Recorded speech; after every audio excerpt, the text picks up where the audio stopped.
a lot of why I was struggling so much was I was overworking. Yeah. And so it's just ridiculous to think the way to work through overworking is by working harder. Like that. You would be, I would bet large amounts of money that that's a common response. I know it sounds Yes. ridiculous when you say it, but I don't think it's that uncommon. Yeah, it's kind of like, we were talking about building computers. It's like a memory leak where you have some sort of recursive thing going on inside your operating system, and it's just eating up all the resources. But you're like, but this is how it was designed. It's not supposed to, you don't want this result, but this is how we have achieved up until then. And so if you end up in this situation, you just end up running yourself into the ground because that is how you are designed.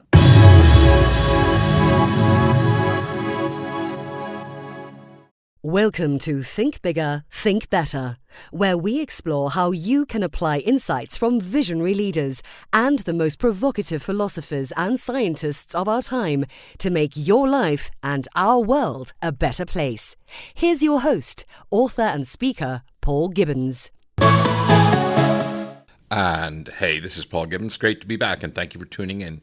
If you like what you hear, please subscribe and share. Think Bigger, Think Better is looking for a sponsor, probably a not-for-profit, a family office. If listeners are connected to Bezos, Gates, or Soros, or another foundation, have them hit me up. Now, returning listeners will know that we've covered depression with clinical psychologist Steve Holland back in the day. Please check that podcast out. Interesting. Today, we talked to Newton Cheng, who's a Google executive, a power lifter, and a dad. After a struggle, which I'll let him describe, he became an advocate and activist and a keynote speaker on mental health at work.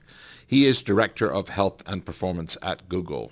Born and raised in Macomb, Illinois, he earned a Bachelor's of Science in Electrical Engineering from the University of Illinois and an MBA from Berkeley.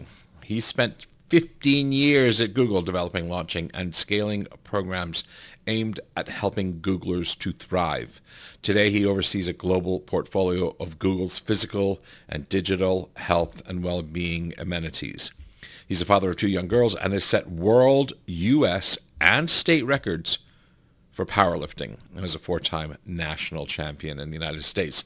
His goal is to offer a different model of vulnerable leadership that inspires culture change in the workplace so that we can take better care of ourselves and others.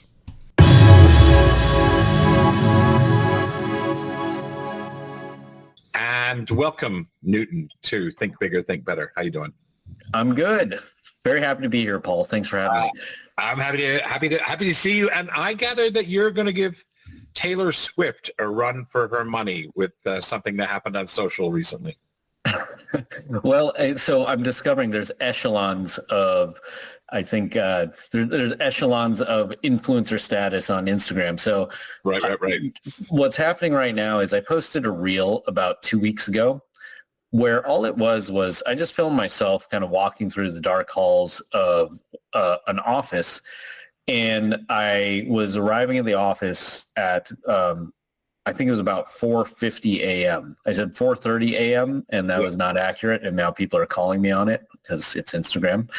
But so about 4:50 a.m. And I said, I'm getting in super early, not because I'm super committed, but because I didn't plan well. And it was just an acknowledgement of like, hey, we have stuff to do. I knew it was coming. I didn't plan well, and now I'm behind. Now I have to get in super early. And I posted that 2 weeks ago. Normally what happens is I get, let's say, 1,000 plays on a reel, and then let's say 50 likes. It was quiet for about 2 weeks, and then in the last few days, it's just started escalating. And now it's at almost 1 million plays and I think almost 15,000 likes. And so that's one thing. And then I found out the Taylor Swifts of the world get about 25 million plays. So I got a ways to go. You do. But 1 million's not too shabby. But what's your theory about what resonates with people about the message? Like, what was the message? Yeah, so I started asking people really directly, at first kind of tongue-in-cheek. I just started posting stories saying, who reposted this? Was it Oprah? Was it The Rock? I had people vote on it. Interestingly, the person who won the poll of who reposted it was Goku, which is a fictional anime character who does not actually can't post anything on Instagram, but Right. that's who people voted for. But then people started direct messaging me and saying, hey, the reason that I followed you was, well, one, Instagram just fed it to me in my feed. And the reason I followed you was because you're saying a lot of the things that a lot of us feel out loud. You're being transparent, and it seems like you're being authentic. And I don't see other people doing that. And, I think there's some truth to that. Now, an interesting other reaction that's happened that you won't get on, say, a LinkedIn because there's a professional decorum was I found the boundary of where this message doesn't resonate. Can I swear on this podcast? Yeah, please do. Okay. So some people say don't look at your comment section. Yeah, I actually love looking at the comment section to see where does the shit talking start and why. Because that's the edge of who you can engage in positive ways. Yeah. And we were talking about resistance on another discussion thread somewhere. And so it's like seeing like, that's the resistance. That's where whatever I put out there, it sparked engagement, but not the type I want. And why did that happen? And so it's interesting. Some people are saying, I love that you're being authentic and I love that you're being transparent. Other people are saying, this is performative horse shit where you are propping up a culture of, someone actually used the term corporate slavery. Right. Yeah. Yeah. And and so it's super fascinating to me. I can imagine. Do you want to, for people who don't know you, and I dare say there'll be a few, tell them what's the story? What's your story? You can go back to birth if you like, but maybe even going back to teenage years or going back to your workplace years. Like, what's the story? Like, how did we get to where we are? And what was the sort of, I don't want to call it an epiphany, but what was that big moment that kind of shifted things for you in your life? Yeah, so I'll start with like the framing I always give of where I am today, and then we'll dial back to to where I started and how those two things might connect. Cool. So today, I think of my life in three big roles: family man, I'm a competitive powerlifter, and I'm a leader in this field of health and performance, where I'm really interested in driving culture change and creating this culture of well-being that enables people to take better care of themselves and each other, specifically around work. Yeah. And so those are the three big roles. I'm director of health and performance at Google. Back on the athlete bucket, I'm a world champion powerlifter, so I've taken that pretty far. And then I've been married I got married in 2009. Married for 13 years, and then I have two wonderful daughters via adoption. And you lift it's like 600 pounds. You lift 550 pounds, right? Just for people who don't know like what powerlifters do, it's a ridiculous looking amount of weight. My probably most ridiculous lift is I have deadlifted 562 pounds at a body weight of 125 pounds. Yeah. So it's incredible. Yeah, at the young age of 45, which is considered old in powerlifting terms, even though I feel pretty good. So that's 3.5 times your body weight, give or take. 4.5. 4.5 times your body weight. Yeah. Yeah. That's a lot. So that's like me. That would be like me lifting a car. Something like that. Anyway, all right, good. So those are your three roles in life. And then a couple of years ago, pandemic time, some of the shit hit the fan personally for you. So what do you want to say about that? Yeah. So during the pandemic, like so many others, I really started to struggle with my mental health. As we went into the pandemic, I kind of leaned in and said, this is when you show up as a leader and you try to lead and you try to take care of others. And so my team and I, we took on more work. We spent more time checking in with one another. But then ultimately, it became kind of unsustainable. And so if the pandemic began in March, it was about around summer of that same year, 2020, where I was in a meeting with my vice president and his team. We're all on video chat. So we're all in our thumbnail boxes. And we were doing these check-ins and we're just answering the question, how are you doing? And it got to me and someone sent me a little chat message and said, hey, I feel like people aren't really being real. Can you say something real? And, so, up until then, just for background, like I am a straight Asian American male who was raised in a small farm town in the Midwest. Like I do not have any drop of socialization in me to be vulnerable to talk about mental health openly, especially in the workplace. Right. Yeah. And so it got to me and I started pondering like in milliseconds, like, okay, what is real for me right now? What is real? And the big surprise to me was I started to cry. And I said, right now I'm struggling because the number of days that I'm proud of how I'm showing up as a father is going down, and I don't know how to turn that around. And that was horrifying to me for two reasons. One, I talked about how I had been socialized, and I was socialized not to ever do that. Don't show vulnerability. Don't show weakness. Definitely never cry as a man, and then don't cry at work. Right. And I did all broke of that. so many of these cultural taboos. You did it all, right? Yes, it was the royal flush. Trash them all, right? Yeah, of cultural taboos as a straight Asian American male raised in the Midwest.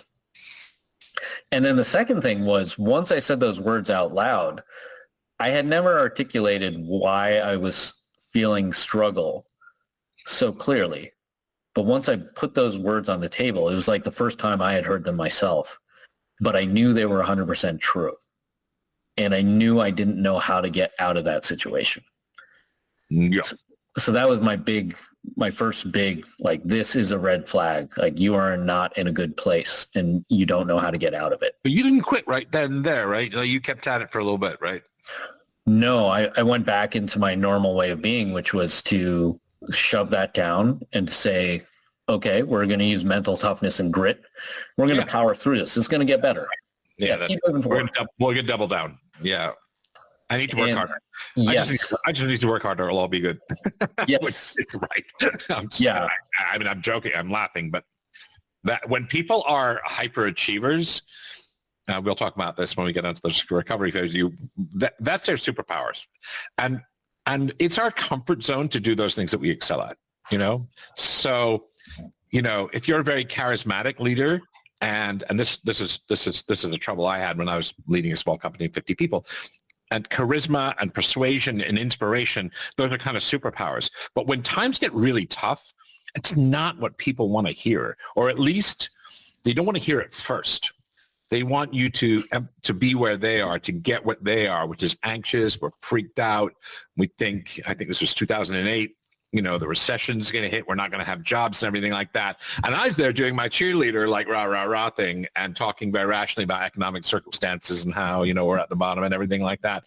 And it just felt like a wet balloon. So doing what we do naturally and super duper well, when times get tough, we tend to do more of that. It's not always the right move, right? I mean, that's the thing. It's not the right move. And I think when we get further into your story, I happen to know that when one of your things was you were going to plan and work your way out of not feeling well. And maybe that's not the answer, right? Because that's your superpower.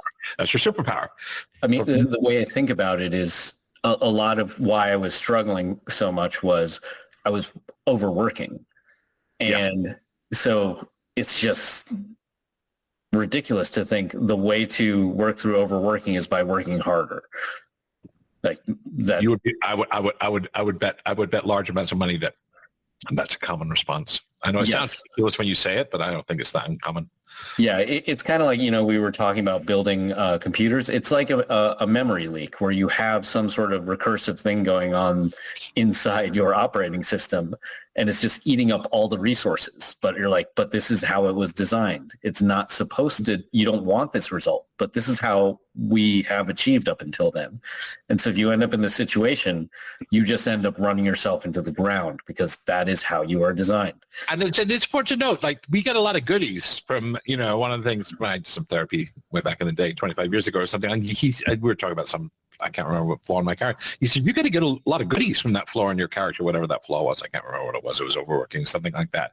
Like, you want to get, you say you want to get rid of it. And so I mean, you get a lot of good stuff out of that, right? Like whatever it is, it's wealth or success or fame or whatever it's, right?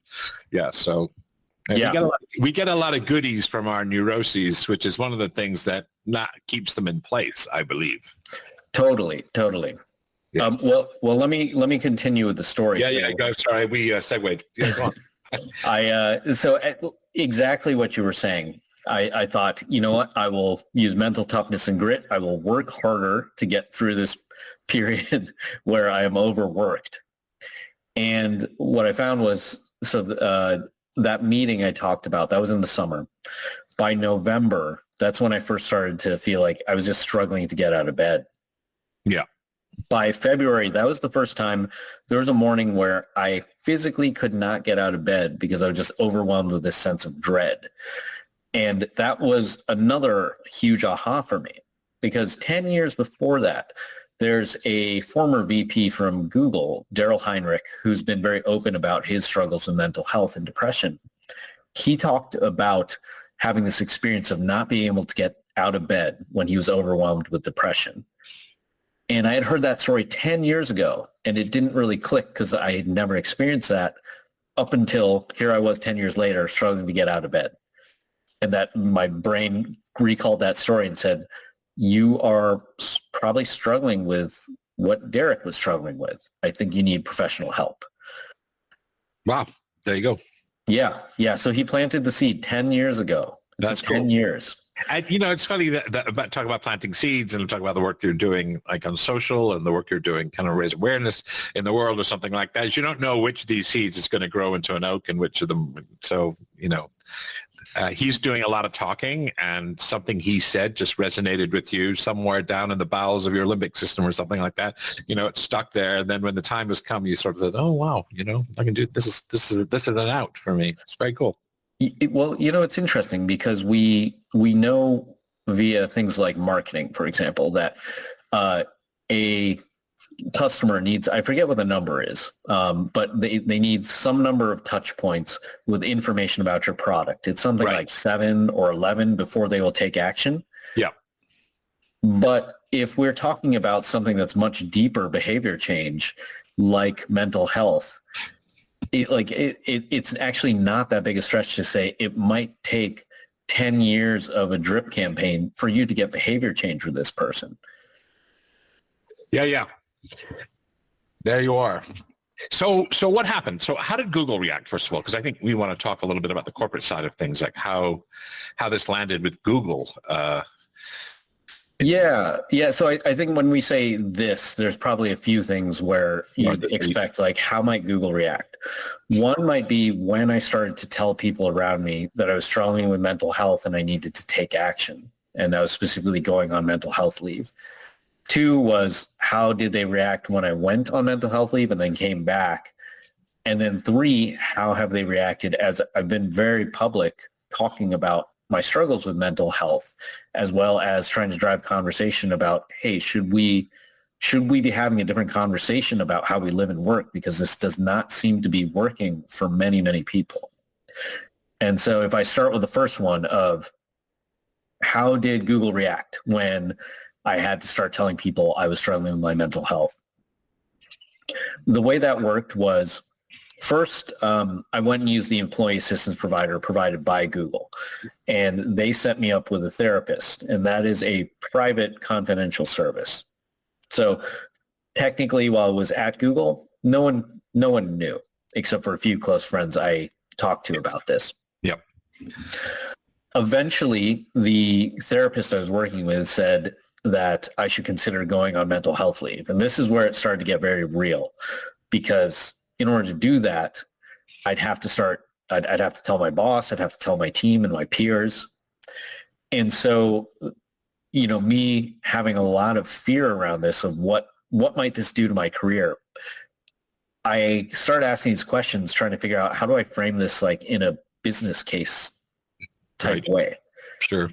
And the way that my a therapist helped me piece together a message. And I'm not saying this is the way everyone should do it, but this is the way that I did it to placate my own fears. I asked him, so what happens when you recommend to other people they go on leave? Like, what happens when they do? What happens when they don't?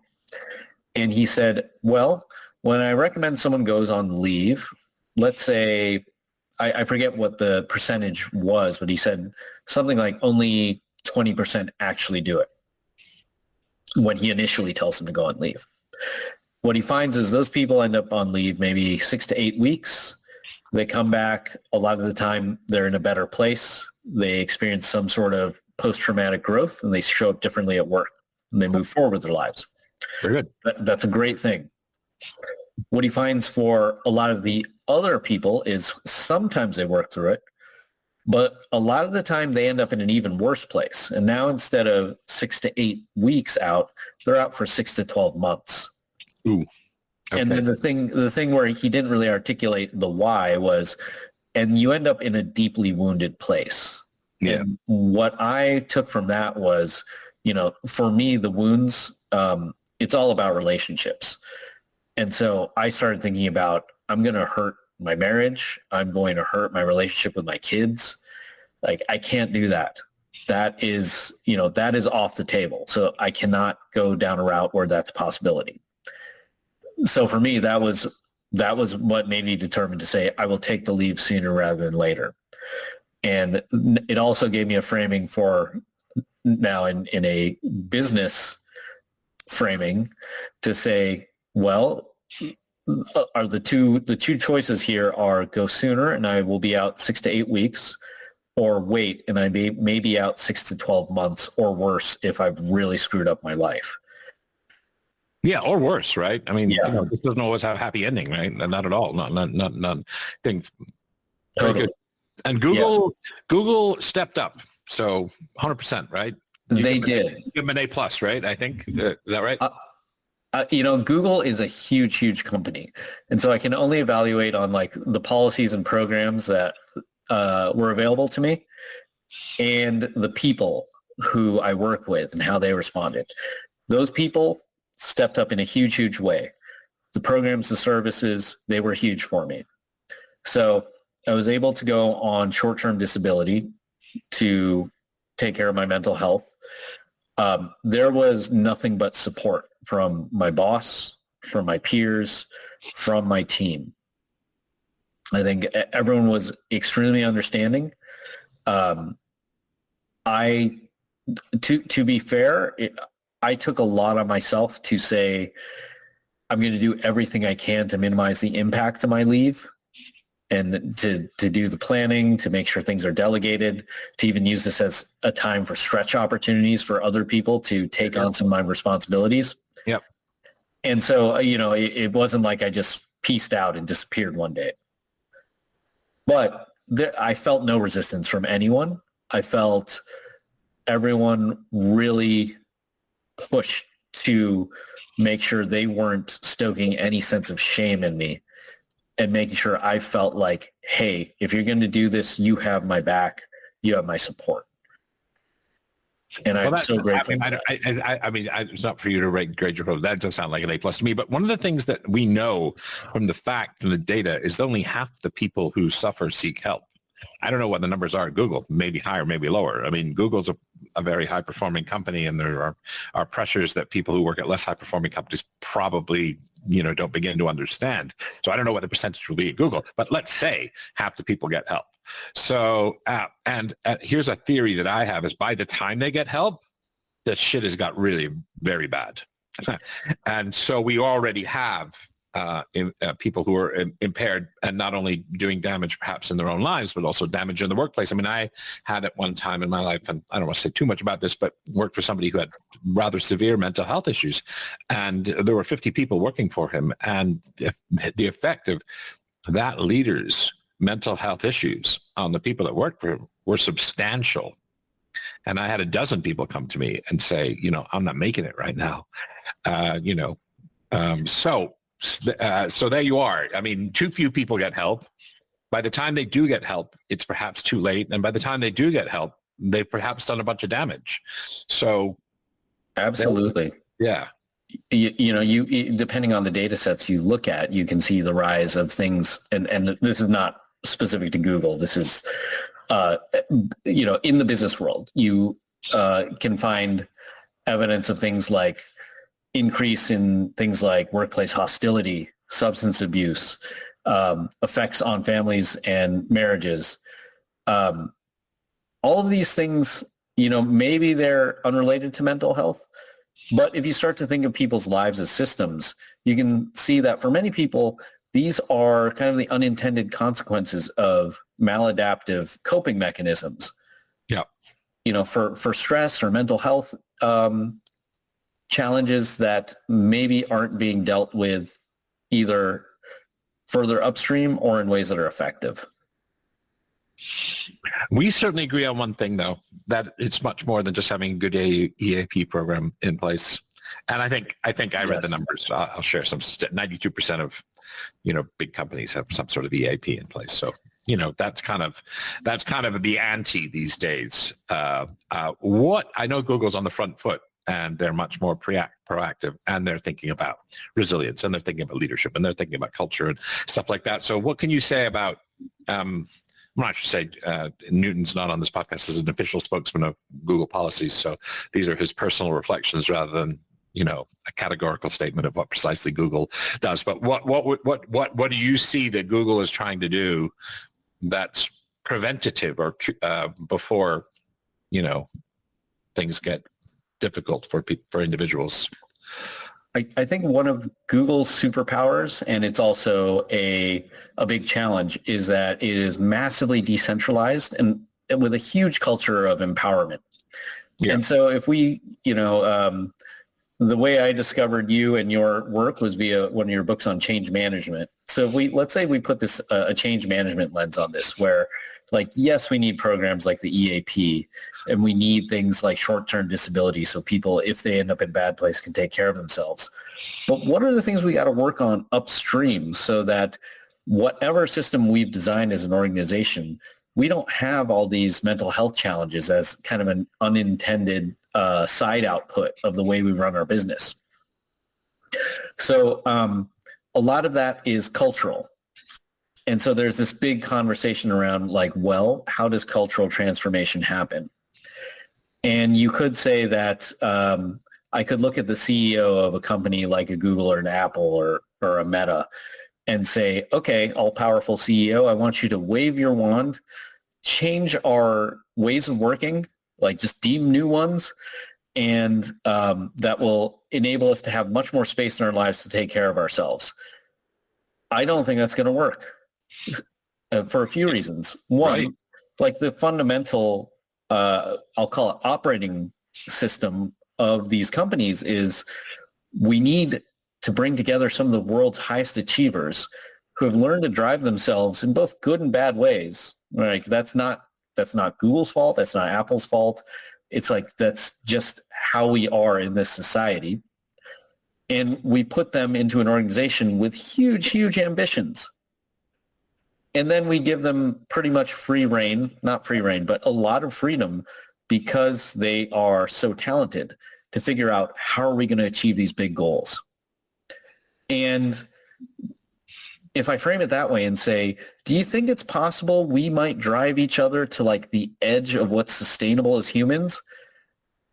Yeah, that's probably going to happen. It's probably going to happen. Yeah. And so the CEO can't just wave their wand and say, no, we're going to change things, because the entire organization is designed, it's doing what it's designed to do. And so there's going to have to be more gradual culture change over time. And that's going to require a lot of experimentation throughout parts of the organization to figure out what's right, what's a different way of doing this, what works and what doesn't. So what I see with Google is that not just since the pandemic, but for over 10 years, they've kept a constant drumbeat, and this goes from all the way at a grassroots level, all the way up to the CEO, of saying we need higher awareness around mental health. We need better support for people's mental health. We acknowledge we don't know how, like, we're not perfect. We don't know how to magically fix these things, but we need to keep trying. And that as a foundation, if you have that as a foundation, you have this acknowledgement of it's going to take a lot of time and experimentation across the system. I don't know how you would do much better than that. Like, yeah, it's uncomfortable, and like, yeah, I'd like things to be better faster, but I don't know how you would drive change. What would you would do realistically to drive change faster? It's funny. There's so many layers to this as well. I mean, one of the things is, of course, we live in a capitalist world, so the superordinate, Yeah. purpose of organizations is to make money. And one way of looking after employees' mental health and helping them do that for themselves and providing support and changing your culture where perhaps overwork isn't such a culturally acceptable norm, and whatever these things you want to do, is that they could be damaging to the bottom line, and that's unacceptable and certainly damaging to the bottom line in the short term. But what we find with really forward-thinking organizations around, do we want to be an inclusive culture? Do we want to focus on diversity and inclusion? But will that cost us money? Do we not be hiring the best people? That's an argument. I saw one of these future work gurus who I had a lot of admiration to this particular post, who said that, we need to get over ourselves with the DEI and we need to get back to a meritocracy. And of course I said, well, never been a meritocracy on the planet, bro. But you find me one. But but that's one thing. But these aren't win-lose zero-sum games. So you're not a sustainable company, but you don't have a zero-sum game between sustainability and making money, between diversity and inclusion and making money, between mental health and making money. That's a way of thinking that is old school and deficient. And we can find ways of making ourselves a more robust, more resilient, more profitable, better place to work by doing the right things. And isn't that a wonderful thing? I mean, it sounds almost like super idealistic. Is like, we can do the right thing here and make money for our shareholders. And yes. Sometimes it sounds like that's too good to believe. That's like, what was that book, Candide, right? The best of all possible worlds. You live in a dream world, bro. It's not the way the real world works. But, I'd like to believe it does, right? And I think you'd like to believe it does too. Yes. Yeah. For Candide, just one side reference. I never actually read the book, but I got to play the trumpet solo in the overture right. for the musical all the way back in high school. So it has a special place. Way back in the day, yeah. But I think I see this as when we end up demanding that the system change in ways that, like, if your solution can be framed as we need to burn the current system down and build a new one, I'm kind of already out of the conversation. Yeah. Because I just don't think that's the way forward.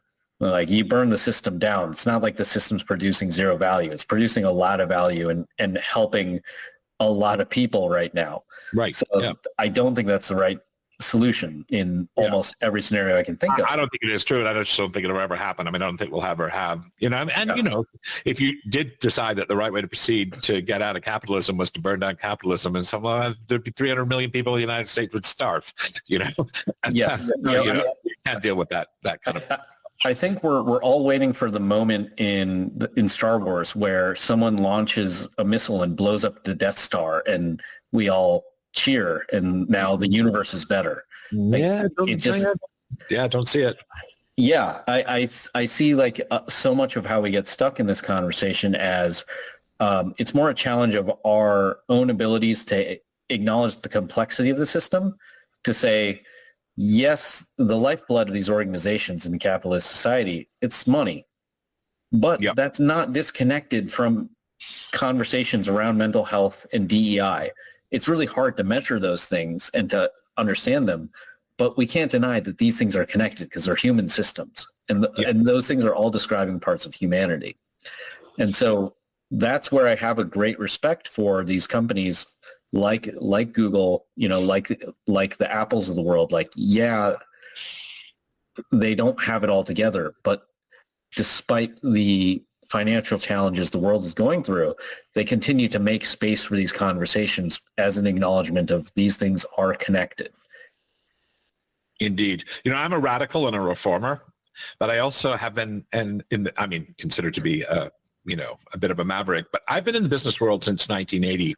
And I will say, while we aren't quote unquote there yet, to talk about sustainability in the 1980s, you would have been thought as a moron. To talk about people finding meaning and purpose in their work and a deeper connection to their work in the 1980s, you would have been thought of as a flake. To talk about diversity and inclusion as being an important metric for businesses in the 1980s, you would have, again, been ridiculed.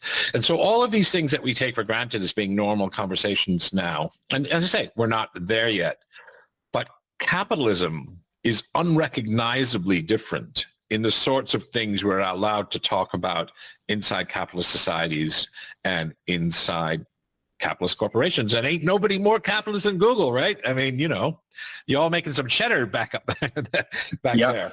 Yeah. Google's business model seems pretty effective. Yeah. So I'm kind of like, if I look backward, I'm a real optimist that we're going to be able to reform the system from within and without giving up, without putting 200 million people out of work as we blow up the Death Star, so to speak. Yeah, I think I was at a conference speaking on a panel on mental health, and I told my story about my own struggles with mental health. And afterwards, one of the panelists came up to me, and he's, I think maybe 2 decades older than me.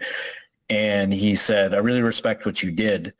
There was a time in my working life where if someone had done that, they would have instantly been fired. Instantly. Yeah.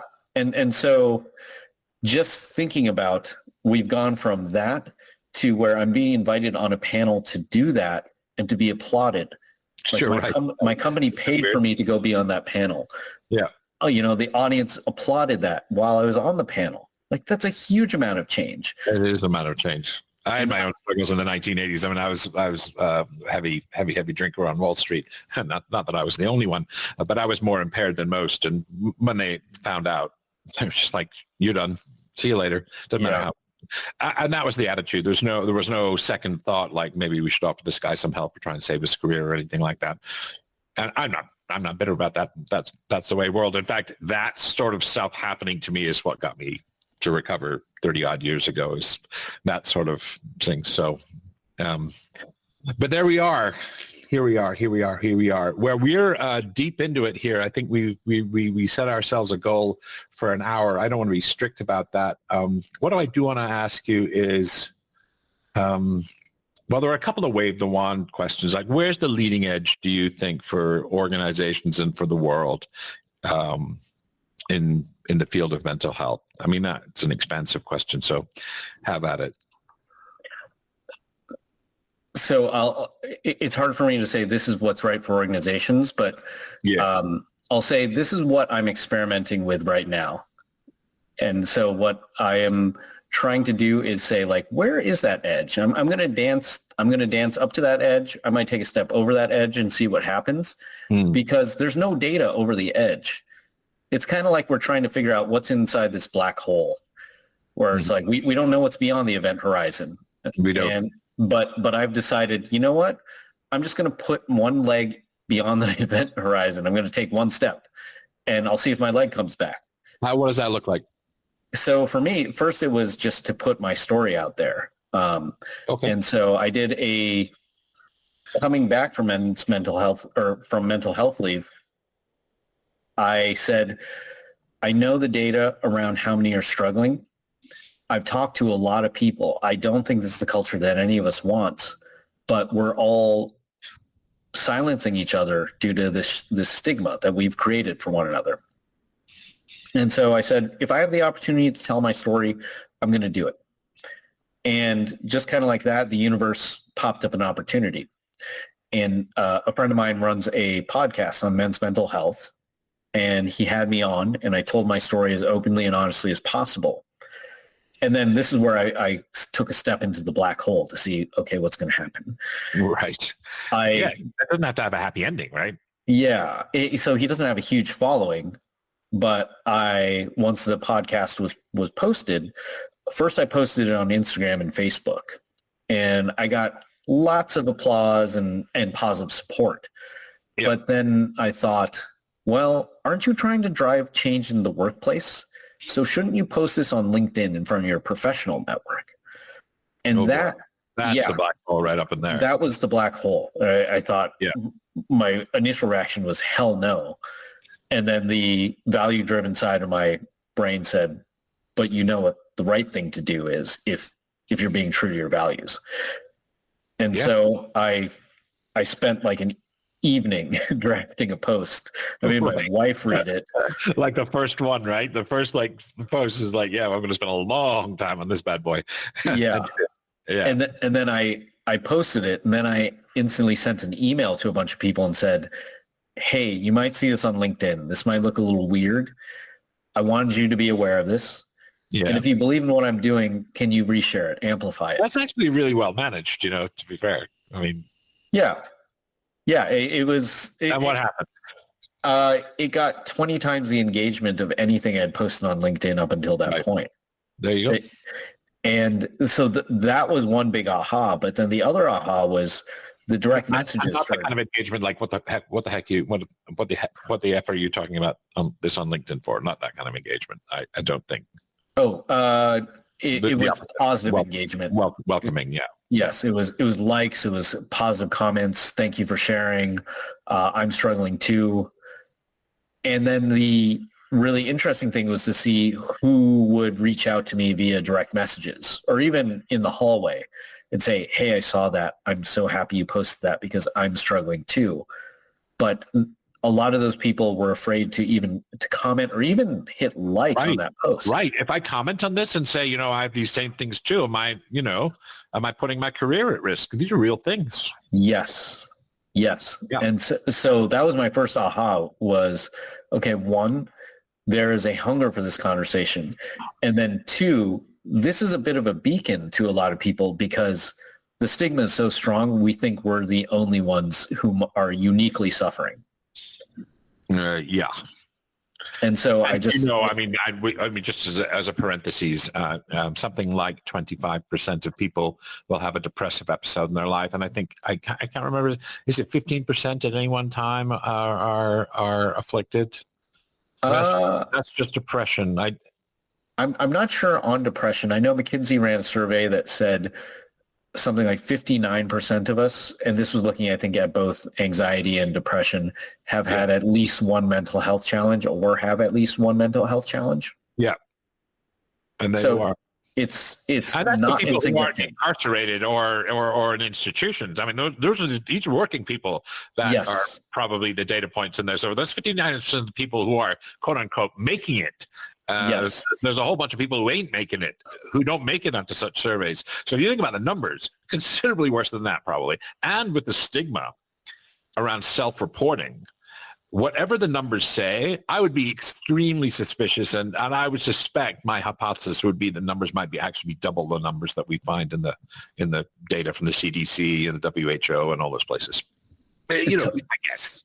Totally. If say 15 years ago, if you had given me a survey at work that you told me was to assess my mental health, I would probably be instantly trying to figure out how do I game this survey so it looks like my mental health is really solid because I don't know what you're going to do with this data. Right. Yep. Right. So back to the black hole. So that was like layer one of the black hole was, okay, cool. I'm going to start sharing my story. Layer two was, as I started talking to people, what I found was mental health was only the starting point for this conversation. So there were people struggling with depression and anxiety, some people with some conditions such as bipolar, where they really need professional help and they were hiding these things at work. But for the vast majority of people, what they really wanted to talk about was, I am really struggling to live a life that I want to live and work in the way that we work in this society. Right. So it was like, how do I build the life I want to live? with the way we're expected to work in the society? And like, I don't have any easy answers for that, but it was clear the gravity of the conversation was there. And so that was the next layer of the black hole, because like, wait, if I bring up that conversation, that starts to bring up questions about the organizations we work for and how they're run and how we run them. Yeah. Yeah, But and we can't, and one of the things we can't do, well, I was at IBM and you're at Google, we can't publicly criticize our organizations, and perhaps we shouldn't, right? Perhaps we should have the tough conversations inside the organization where they matter, rather than having, it's like if you have a friend who's got a problem, you can either gossip about them behind their back or you can take it to them, right? And we should take the tough conversations to the organization. And it's such easier to flame and badmouth from the outside and not to have the tough conversation about what are we doing about this internally. I think is as long, again, while I'm edging into the black hole, I am of the philosophy, again, that the solution is never burn down the system. And so if I have that guardrail and I look at how, say, my employer is trying to help people to, like, yes, you joined Google. It's $1 trillion company that still has huge, huge ambitions. Like, that's the baseline. Like, it's hard to imagine that you had joined a Google and it's not going to be really challenging. And so underneath that, what they've said is, we acknowledge that, and we're going to do everything we can to try to help you take care of yourselves and your families. And we're going to create space to keep conversation going about how we do better. And so if your solution is not burn down the system, I'm like, I don't know how much more I could ask for. Like, this is pretty much a best case scenario. That's pretty good. Yeah. That's pretty good. It's pretty good. Let me ask you a question. You and I don't live in a world where kind of like we give unsolicited freebie advice or something. That's not the way we roll in the personal development world.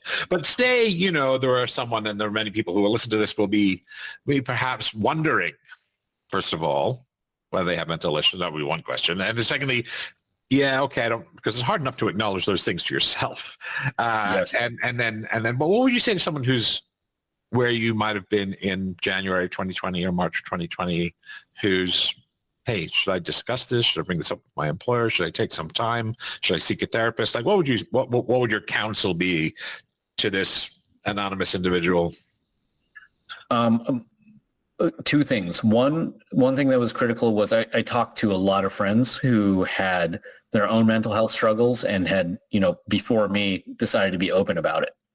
And so one, it did two things. One, it made me feel less alone. And then two, it just started giving me some full color examples of, okay, what does this look like? And their stories didn't sound that different from mine. And so that was my first aha of like, okay, maybe, and I was still pretty resistant, but maybe I might have some mental health struggles. The second was that I actually went maybe. I went to a therapist and got assessed, and I could have gone in online and done the same assessment that he had me go through, but I think the thing that I think it's more real to say it to a human being, Yes, I think your PC is like whatever, but it was that, and then he also has like a broad meta set of data of having talked to so many people. So after I saw my results, I was able to say like, well, orient me to the broader world. Like, what does this look like?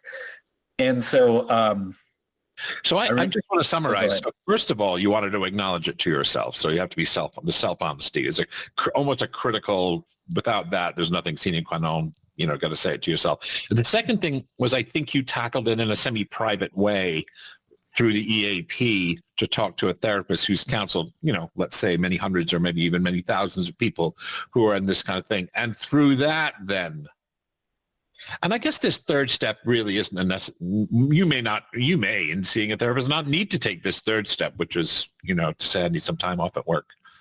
Yeah, I think even before the third step, so if I had to say it a little differently, like than the way you synthesized it, was a lot of, I think what those initial steps did for me was it made me feel like I'm not uniquely flawed. Right. honestly. Like that's the way I was feeling. It was like, Yeah. how did I, like, I have so much going on for me. How did I F this up?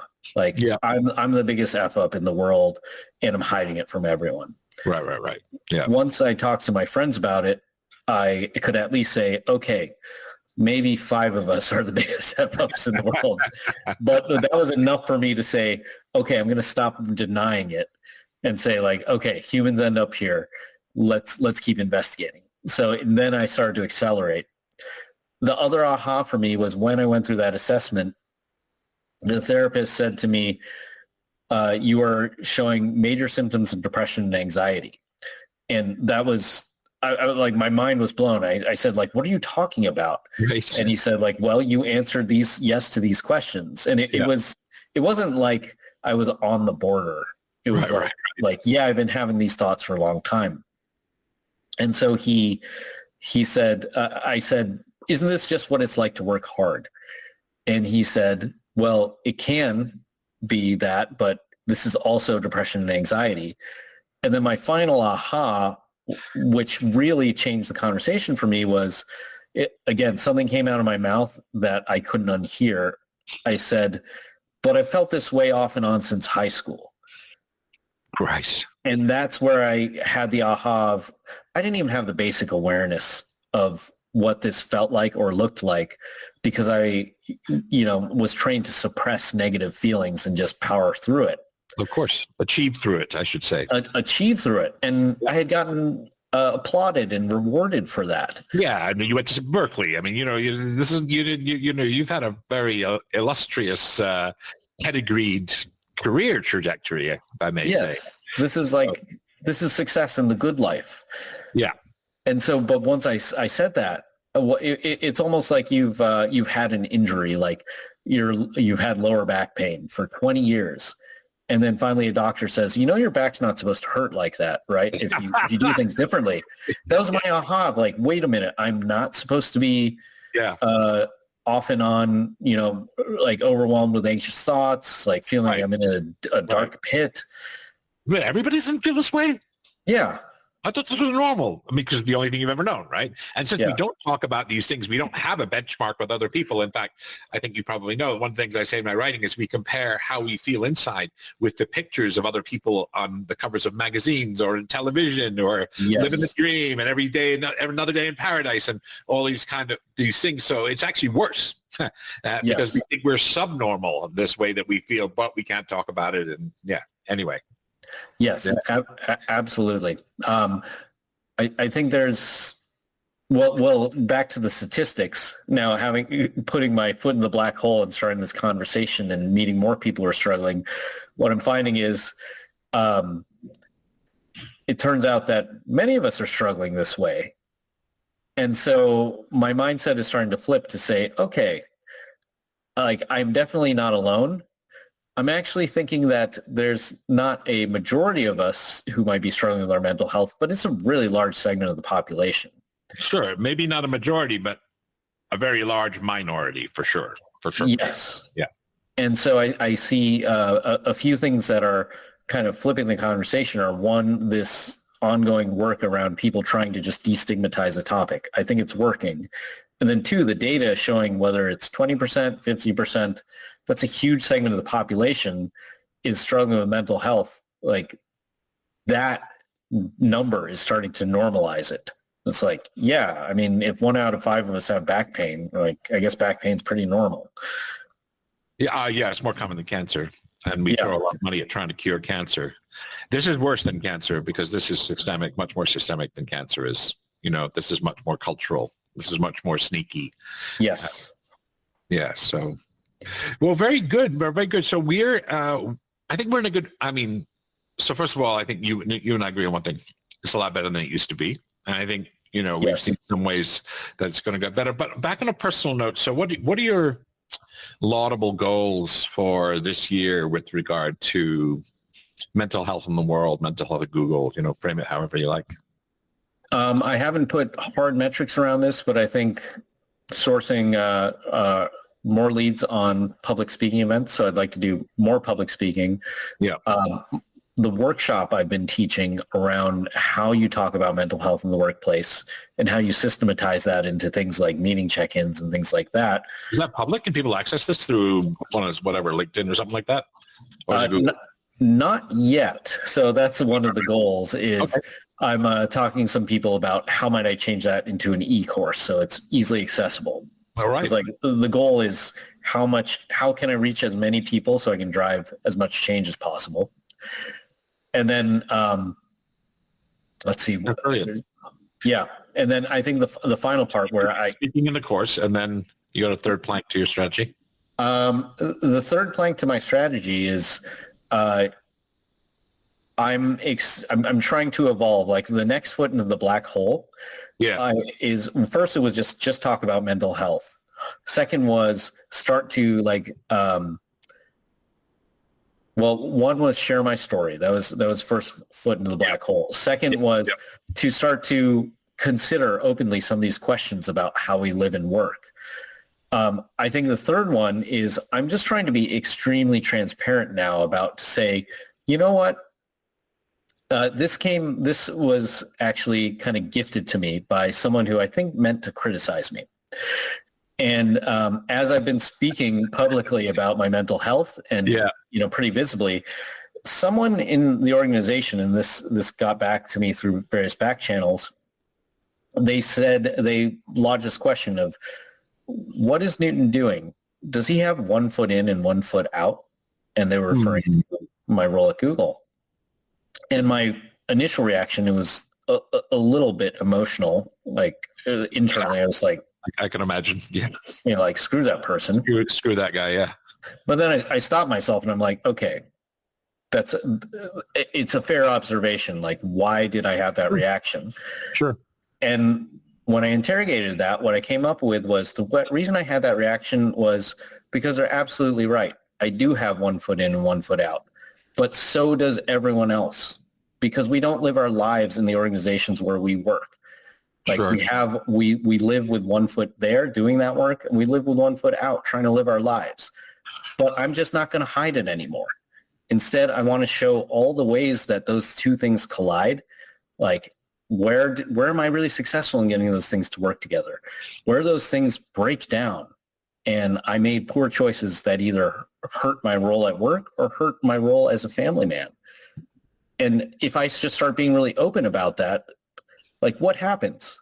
And I don't think actually anything bad will happen to me because the same thing is happening with everyone. Yeah. So I'm just going to talk more and more about that. And I think, listen, I'd have to guess, but I would have thought that you've done enormously positive things for Google's reputation in the world as an employer through your work. No question. That is my hypothesis. Yeah, no, I'm sure. I'm not sure. But, I theorize. One thing that I would wish, and maybe we'll close with this, your reflections on this. We have a way of greeting one another, which is in organizations, which is like when you pass someone in the hallway or whatever, you say, how are you? And we, first of all, don't really care. And we don't really want an answer.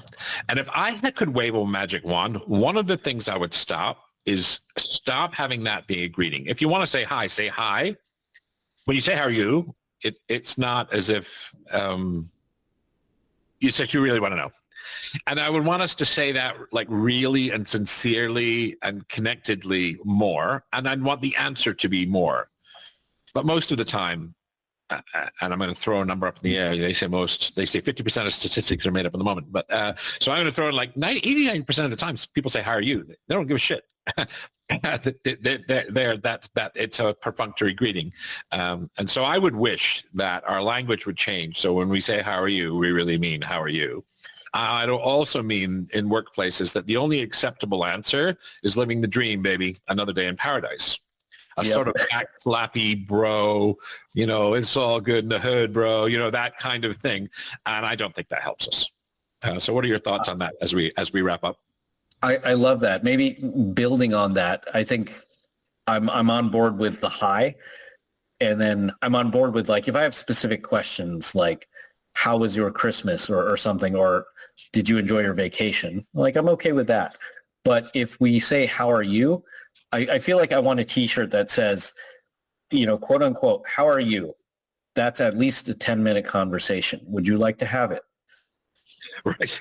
Like, it's kind of like if my boss said, I need to review your quarterly strategy. I instantly think like at least a 30-minute meeting, probably more. Right. Like, why don't we set that same norm with the question, how are you? Because we'd actually connect and we'd actually discuss, or we'd, not devalue the question. And that unlocked it all for you, that one question, right? That set in motion, we could argue, this whole unfolding for the last 2 years, right? Yeah, that's true. It was someone asked and someone said, I want you to be real. And so I told them how I was really doing. And so there you are. So we Yeah. have the answer. So we have the answer. Yes, here we are. But I really do think that one of the things you said to me in other conversations is that workplaces need to have the spaces, the structures, the processes, to use management speak. Gross. I know it's gross, but we need to have all that stuff so that people can say, how are you? And really want to know. And the person who's being asked can say really how it is. And I think that would be the great gift to the world, perhaps, of the work you've done in the last 2 years is some of that. Yeah, I agree. Maybe we set another norm of either you 100% answer that question, or you say, I'm not going to answer that because there are things I don't want to tell a coworker. Right. It's like, let's be 100% honest. I would never tell someone like you. Yeah, maybe that's a less good idea. Yeah. Well, it's great. And what about powerlifting this year? Are we going to compete? You're going to compete in the powerlifting world this year, or I got imagine Yes. you are, right? Why not, right? Yeah, so I'm actually, so there's two major federations. There's the USA Powerlifting Association. I won their national championship for my weight class last year. There's also the US Powerlifting Association. Yep. They have like slightly different rules. So I'm doing a qualifier for their federation for their nationals. In about 3 weeks. Okay. And then I will try to compete at their nationals in Las Vegas in June. And I should be able to, I think, both win that nationals and then break a bunch of world records. Amazing. Yeah. And I don't know, you in your 40s, did you say? I'm 45. 45, right. Well, you're not supposed to be doing shit like this. Yeah, you need to take more. So my oldest competitor in the weight class that I've found is 30. Right. And then the ones who made nationals last year, they were both or second and third place. They were 23. Right on. So almost half my age. Yeah. You teach those puppies a lesson. Well, look, thank you for spending the time on Think Bigger, Think Better. I think this will be a big one. I appreciate all of you for listening, and I appreciate Newton for being here. Thank you.